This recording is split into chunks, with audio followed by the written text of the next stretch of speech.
సోనియా గాంధీ కీలకమైన స్పీచ్ ఇచ్చారు. భారతదేశ ప్రజాస్వామ్య వ్యవస్థకు లౌకికవాదమే మూలస్తంభమని కాంగ్రెస్ పార్టీ అధినేత సోనియా గాంధీ స్పష్టం చేశారు. అధికారంలో ఉన్న వ్యక్తులు లౌకికవాదం అనే పదాన్ని వ్యతిరేకిస్తున్నారని, తోలనాడుతున్నారని ఆరోపించారు.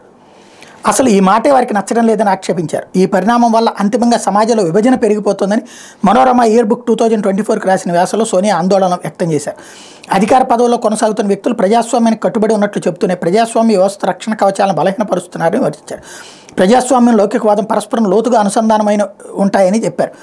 ఈ రెండు పదాలు గురించి సమగ్రంగా తెలుసుకుంటే భారత చరిత్రను, భూత, వర్తమాన, భవిష్యత్తు సవాళ్లను మరింతగా బాగా అర్థం చేసుకోవచ్చని వెల్లడించారు. కరెక్ట్. భారతదేశం భారతీయ ఆత్మలోనే లౌకికవాదం ఉంది. ఆ విషయం సోనియా గాంధీకి తెలియకపోవడం, ఇక్కడ పుట్టకపోవడం వల్ల వచ్చినటువంటి సమస్య.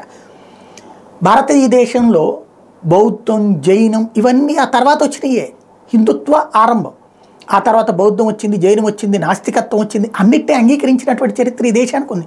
చంపేలేదు వాళ్ళని. ముస్లిం సమాజంలో, అరబ్ దేశాల్లో కానీ అక్కడ వాళ్ళ మతానికి సంబంధించినటువంటి పెద్దని కాదంటే అక్కడ చంపేస్తారు, తలలు నరికేస్తారు. తస్లిమా నస్రీన్లు లేకపోతే కనుక ఎవరైతే ఇంతకుముందు అమెరికాలో కూడా అమెరికా రక్షణలో ఉన్నా కూడా దెబ్బతిన్నటువంటి వాళ్ళని సంగతి చూసాం కదా. ఏదైతే కీలకమైనటువంటి వాళ్ళని చంపబోయినటువంటి చూసాం కదా. మరి అక్కడ అట్లాంటివి జరిగినాయి. కానీ భారతదేశంలో అట్ట ఎవరిని చంపేలేదే. ప్లస్ ఇంకా వివక్షకి గురైంది హిందూ మతం, వివక్షకి గురవుతున్నది హిందూ మతం. మైనారిటీ బొజ్జగింపు కోసం వాళ్ళు ఆయనే తీసుకొచ్చి పెట్టారు. ఏకంగా హిందువుల చట్టాలు మార్చేసి ముస్లింల కోసం ప్రత్యేక చట్టాలు తీసుకొచ్చారు. హిందువుల అమ్మాయిలు 18 ఏళ్ల తర్వాత పెళ్లి చేసుకోవాలి, అదే ముస్లింల అమ్మాయిలు అయితే ఏ వయసులోనైనా పెళ్లి చేసుకోవచ్చు అని చట్టాన్ని తీసుకొచ్చి పెట్టారు. అట్లాగే ముస్లింలకి హిజాబ్ వివాదం మొన్ననే కదా కర్ణాటకలో చేసింది.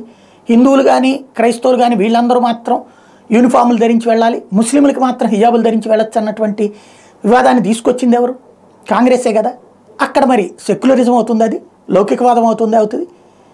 లౌకికవాదానికి భంగం కలిగిస్తున్నది, లౌకికవాద ఆత్మతో ఉన్నటువంటి భారతదేశపు మూలాలను చెడగొడుతున్నది ఎవరు? సోనియా ఆలోచిస్తే బాగుండేది.